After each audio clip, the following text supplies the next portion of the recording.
men's side, but they're representing well. A couple of them running here, and you also have the freshman Bill Schaffert.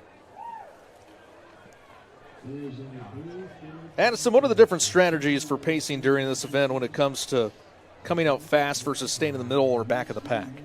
It kind of depends. There's obviously going to be a pack. The main thing is you don't want to be trapped in the pack because then you're stuck. Then you're dependent on the other guys. Because if you're on the inside of the lane and you're just surrounded on all sides, you can't make a move. Depending on who's leading the race in their pace, based off the times that you're trying to run, you're kind of sitting on their hip, and then, like I mentioned, you're waiting on them to make a mistake, or you're just waiting to make your move. Like on that last race, it was around the last 150, we saw the kick from each runner. So they're just trying to run steady, keep their stride, stay on pace.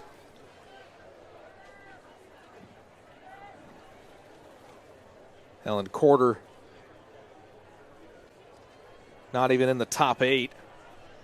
He had a tall task ahead of him, although there's still some time for him to maybe turn up the jets. When you fall down this early, what is your, I guess, is that part of the strategy sometimes to save it this late? Or, I mean, obviously you don't want to fall down to last place and try to make up all the difference.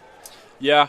I didn't have too much experience with long distance. The longest race I'd competed in was a 400 meter, but unless it's intentional, I don't think you try to necessarily fall back. You want to stay definitely up in the leading pack, because as much as it is, as difficult as it is to physically fight your way back up in a race, it's also kind of difficult mentally seeing all these guys in front of you. And then you got to dig deep and try and get back up. Well, North Platte's still in the hunt. Carouse in second. And it's been a while since they've won an individual state championship in track and field. You got to go back to 1963 with Carl Riddle in the 100-yard dash. Yeah, that doesn't tell you how much the times have changed. They went from yards to meters. 100 yards to meters. They're posting a 10.20 there in 1963.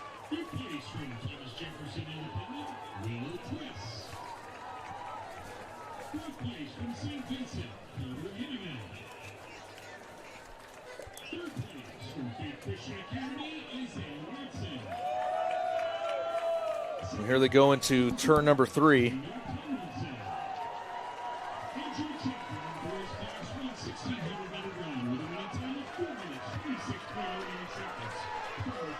Three-man pack leading the front. Middleman in between. Another pack of 5 following. Well, the bell singles the final lap. Let's see what moves are tried to be made. Once again, you don't want to run. You try not to make your moves on the corners, because it just adds distance to how it adds distance to what you're running. You want to run on the inside of the track. So straightaways, like you see here, is really where you want to make your bread. Well, one of the best finishes ever in Paris high school history came in 1995. And they were the Class 1A third-place team in track and field on the boys' side.